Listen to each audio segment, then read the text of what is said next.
Իսկապես բավականին բարդ է այս ժամանակահատվածում խոսել ընդհանուր առմամբ իրավական մարտահրավերների մասին, երբ մենք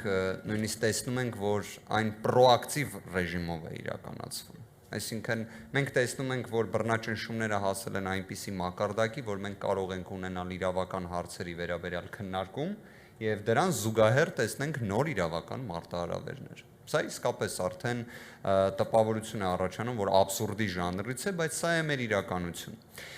Բայց մեկ հանգամանք կա, որը իհարկե այնպես չէ, որ դրական լույսի ներքո եմ ներկայացնում, բայց փաստ եմ արձանագրում։ Մենք այս իրավիճակը տեսել ենք 3 տարիների ընթացքում։ Սա նորություն չէ։ Մենք տեսել ենք ինչպես 44-օրյա պատերազմի ժամանակ, որ մարդիկ փորձում էին ներկայացնել իրական վիճակը, դրա համար բերման էին ենթարկում, դրա համար տուգանում էին, ճնշումների էին ենթարկում։ Սա նորություն չէ։ Կորոնավիրուսի համար դիմակ չկրելու տեսանկյունից մարդկանց իրենց տերմիններով ասած պառկեցնում էին ասֆալտին կամ փռում էին ասֆալտին։ Սա արդեն իրենց տերմինաբանությունն է, որի ներբերանգները իդեպ ես լավ չեմ տիրապետում, բայց օրինակ Հայաստանի Հանրապետության դատախազությունը շատ լավ կարողանում է մեկնաբանել։ Օրինակ ես չգիտեի, որ մուրճի ֆենոմենը որպես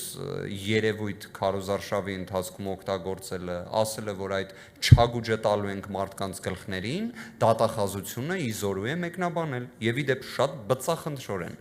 Ցավոք սրտի դատախազությունը նույնքերպ չի կարողանում մեկնաբանել բոլոր այն աբսուրդ միջնորդությունները, կալանավորումների, որոնք ներկայացվում են։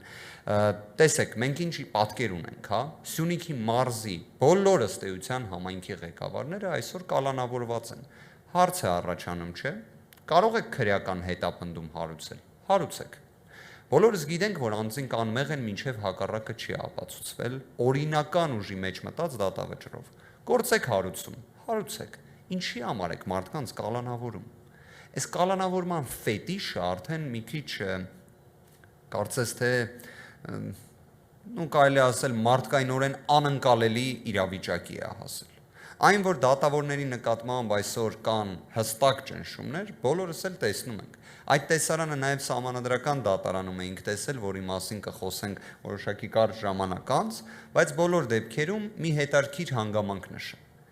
Բոլոր կալանավորման որոշումները, որոնք դուք տեսել եք այս ընթացքում կայացվել են, ենթադրենք Արուշ Արուշանյանի նկատմամբ, Մխիթար Զաքարյանի եւ այլն։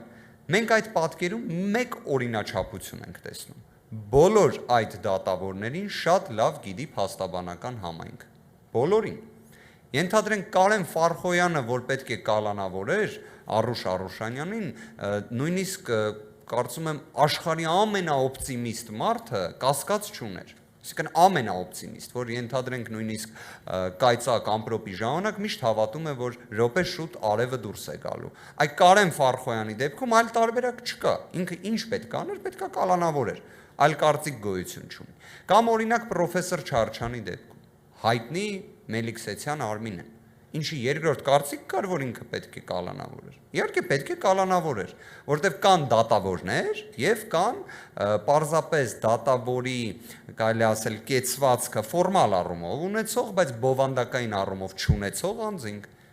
Մենք բոլորս դրան շատ լավ սովորել ենք եւ ես ցավով եմ արձանագրում, որ մեր հանրության ստվար զանգվածն էլ դարձել է այդ դատավորների բացահայտման սախ հմտությունները տիրապետող, որտեղ բոլորն են արդեն դա պատկերացնում։ Բայց հարց է չէ առաջանում, իսկ ինչու է հենց այդ դատավորներին մակագրվում։ Մեկ գաղտնիք բացահայտեմ, նախաքննության փուլում կալանավորման միջնորդությունները մակագրվում են բացառապես ձեռագիր։ Այսինքն Երևան քաղաքի ընդհանրավարության դատարանի նախագահ ձեռագիր որոշում է, որ օրինակ Արուշ Արուշանյանի գործը կալանավորման վերաբերյալ հարցը պետք է քննի ոչ թե ենթադրենք դատավորներից Դավիթ Հարությունյանը, Արման Հովհաննիսյանը, Շենգավիթ նստավայրում Դավիթ Բալայանը, օրինակ եմ բերում դատավորների, որոնց վարկանիշը մշտապես եղել է շատ բարձր, թե վերջին 3 տարիների ընթացքում, թե դրան նախորդող ժամանակահատվածում, բայց այն իհարկե մակագրվում է օրինակ Կարեն Ֆարխոյանին, որը իդեպ կարծում եմ պարոն Արուշանյանին կալանավորելու գայթակղություն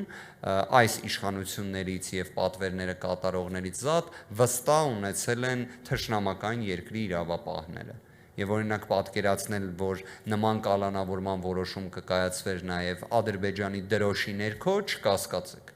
Իրենք երևի պարզապես ցավում են, որ այդպես չի եղել, բայց ոչինչ, պարոն Ֆարխոյանը այդ դերը լիարժեք իրացրեց։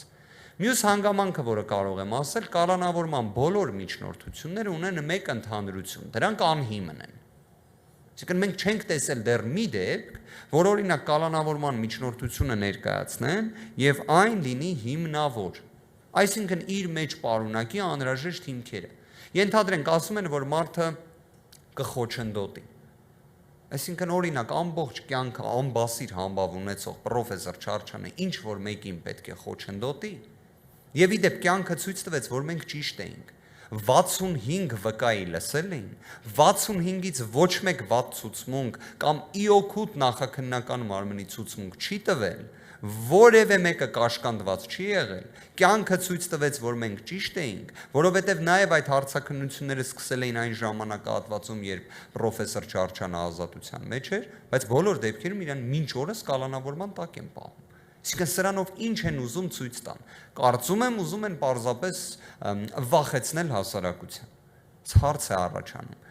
Պատերազմով անցած հասարակությանը նման ցավալի իրականության մեջ ապրող հասարակությանը ինչով վախեցնես կալանավորումներով կամ վախեցնես դրանով ինչ նպատակ հետապնդես։ Ես կարող եմ ասել, որ այս նույն իրավիճակը բոլոր մյուս քաղաքական այս ռեպրեսիվ մեքենայի իրացման դեպքում առկա է։ Բացառապես անհիմն միջնորդություններ։ Եվ հարց է առաջանում. լավ, արդյոք միակ խափանման միջոցը դա կալանավորումն է։ Իհարկե ոչ։ Իսկ ինչ որ մեկը վերացրել է գրավը որպես խափանման միջոց, ինչի գրավը չեն կիրառում, որտեղ ունեն մեկ նպատակ՝ ցույց տալու, որ մարդիկ, որոնք ամեն կերպ մասնակցել են Արցախի ինքնապաշտպանությանը, Հայաստանի Հանրապետության ինքնապաշտպանությանը ցավոք սրտի, հենց իրենք համայնքի ղեկավարները կազմել էին ջոկատներ, զենքը ձեռքին կանգնած էին սահմանը պահելու առաքելության համար, այսօր լինեն կալանավորված։ Դրանով ինչ ազդակ ենք տալիս, կամ ինչ ենք շահում դրանից։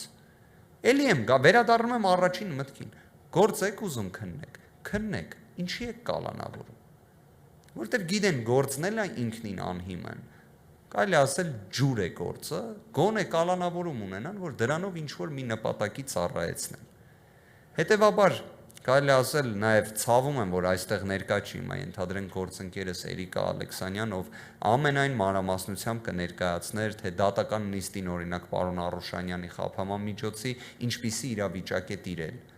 Ինչ հանգամանքներ է կարողացել քննիչ դատախազը ներկայացնել, իրականում ոչինչ։ Նույնը նաև մյուս մեր գործընկերների դեպքում Լուսինե Սահակյանը ներկա գտնվեր կամ Երեմը Սարգսյան, մի խոսքով իրավիճակը այդպիսինն է, հարգելի գործընկերներ, գործ ունենք աբսուրդի հետ, գործ ունենք իրավական տիրույթից դուրս մի քաղաքական process-ի հետ, որին մասնակից են առնվազն իրենց կարգավիճակով իրավաբաններ, բայց դա բնավ չդառավ իրավաբանություն։ Եթե դատավորը նման պայմաններում կալանավորման որոշումներ է կայացնում, ինքը հենց իր դատավորի կարգավիճակին, պարտականություններին, առաքելությանը դեմ է գնում։ Սա իրավաբանություն չէ։ Սահմանադրական դատարանը, Վճռաբեկ դատարանը, Եվրոպական դատարանը քանիցս ասել են, կալանավորումը ծայրահեղ միջոցն է։ Կալանավորումը պետք է կիրառես այն դեպքում, երբ իսկապես ունես փաստական տվյալ, որ X մարդը գնում է մյուսին ասում է, գիտես ինչ կա, սենց կպայես քեզ կամ նենց ցուցմունք կտաս։ Հարց կառաջանա, արդյոք այս դեպքերում գոնե դրա կեսի տվյալը կա թե ոչ։ Իհարկե չկա։ Իհարկե չկա, բայց կալանավորումը կիրառվում է։ Եվ կրկին վերադառնալով մտքից, ցավալին այն է, որ մեր գործընկերները այսօր ներկա չեն կարող այստեղ լինել, նաև ձեր հարցերին պատասխանել, նաև ավելի մանրամասն ներկայացնել, մեկ պարզ պատճառով, որովհետև դա էլ թույլ չեն տալիս։ Այսինքն աբսուրդը պրոակտիվ է։ Այսինքն նման ռեժիմով ոգևորված քաղաքական հետապնդումներ անելը իհարկե կանխատեսելի վարքագիծ է, կրկին նորություն չէ, բայց առնվազն արդյոք սա է հիմիկվա մեր իրականության մարտահրավերը, առաջնայնությունը։ Կարծում եմ, որ նույնիսկ ամենակրկին օպտիմիստ կամ պեսիմիստ մարդու համար ակնհայտ է, որ դա չէ։ Ինչի է այդպես արվում։ Կարծում եմ զուտ քաղաքական նեղ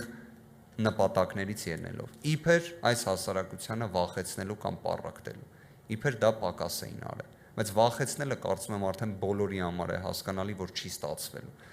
Մեկ օրինակ բերեմ, դուք տեսաք պարոն Արուշանյանին, երբ արդեն ձերբակալել էին, արդեն կալանավորման որոշումն էին կայացնում մի խոսքով, իր խոսքերը ուղղակի լսեք։ Լսեք իր խոսքերը, իր վարքագիծը, դուք այնտեղ 1% վախեցող մարդու եք տեսնում։ Նույնը կարող եմ ասել նաև Սիսիանի քաղաքապետի, մյուսների վերաբերյալ։ Հետևաբար սա կարելի ասել ուղղակի անիմաստ ռեսուրսի վատնում է, որովհետև նաև վստահաբար կարող եմ ասել, բոլոր այդ անձինք լինելու են ազատության մեջ։ Ինչքան էլ այս ֆետիշի իրացումը ապահովեն, սպասարկեն, դա երկար չի տևելու, վստահեցնում եմ։ Շնորհակալություն։